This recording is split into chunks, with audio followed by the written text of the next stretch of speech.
All right, that was our shortcut for you, all about bringing something to life. That's right. Ian Brennan was Yes. the music producer. So what's his story? In August 2013, he traveled to southern Malawi to record at Zomba prison. So Wow. he got on a plane. He went from, I guess, the United States Sure. to Africa to record at Zomba prison. So he would have to bring some recording equipment with him, I guess, to record an album. I guess, as you must know, it's not easy. No, it takes some time. It takes some money. time, it takes some money, and it takes some advanced equipment. That's right, special equipment. That they would probably not have at a prison. No. Not a lot of prisons have recording studios, although in Norway Really? they do. Wow. Some prisons actually have recording studios. So if you're a musician, go commit a crime in Norway and you'll be okay. But I guess these days with computers and a good microphone, you could probably do quite a lot, even in a prison. Home recording has become easier, but still, recording in a prison, I'm sure, would be a challenge. Not easy. The article also says, though some doubted whether inmates could make music worth recording,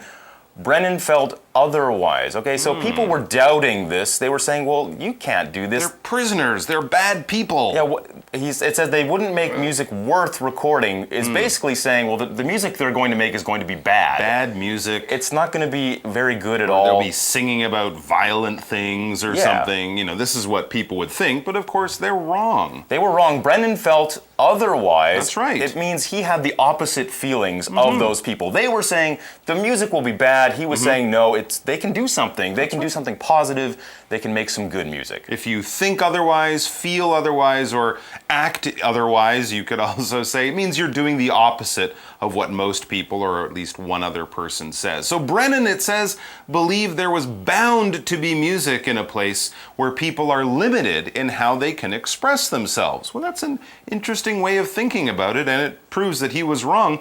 He thought there was bound to be music, I should say, in a place like a jail where people are limited, where they can't really have a lot of freedom, they can't really say what they want. So if they're given a chance, they are bound to do something good. If you're bound to do something, it basically means that is your destiny. That is what is going to happen. That is definitely the fate or the future that is there. Brennan was right, okay, so he felt otherwise, and he was right. About 60 prisoners, as well as a few guards, helped create the soul-stirring album. Ooh. Okay, so we had not only the prisoners, the people in jail, the guards, those are the people who are watching the prisoners, making sure they are behaving themselves, making sure they're not hurting each other or doing bad things while they're in prison. They took part in the album as well, and they made a soul-stirring album. Now, to stir, usually we use that when we're talking about cooking.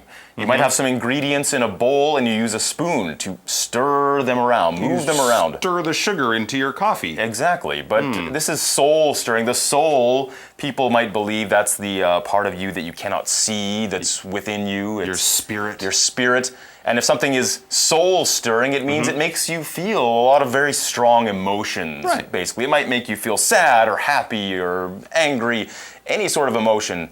And if something can do that, we can say it is soul-stirring. There you go. And it sounds like quite a good album. The completed album is a collection of 20 songs, 18 of which were written by the prisoners. So they're not singing famous songs by other artists. They actually wrote a lot of these songs. The prisoners themselves, it says, wrote 18 of the 20 songs on this album or this collection. An album is basically a collection of something. We can have a music album, which is like a CD with maybe 10 or 20 songs on it, or a photo album, which is a big book where you collect all your family pictures from many years, and it's all together in one set. So I guess 2 of the songs would have been written by somebody outside the group. Perhaps they are cover songs.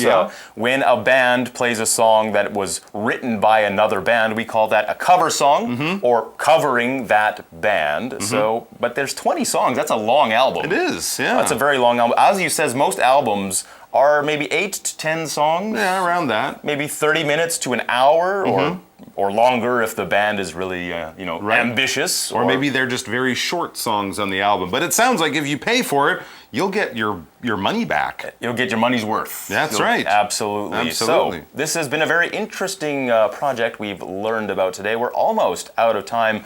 Before we leave you, let's go to our For You chat.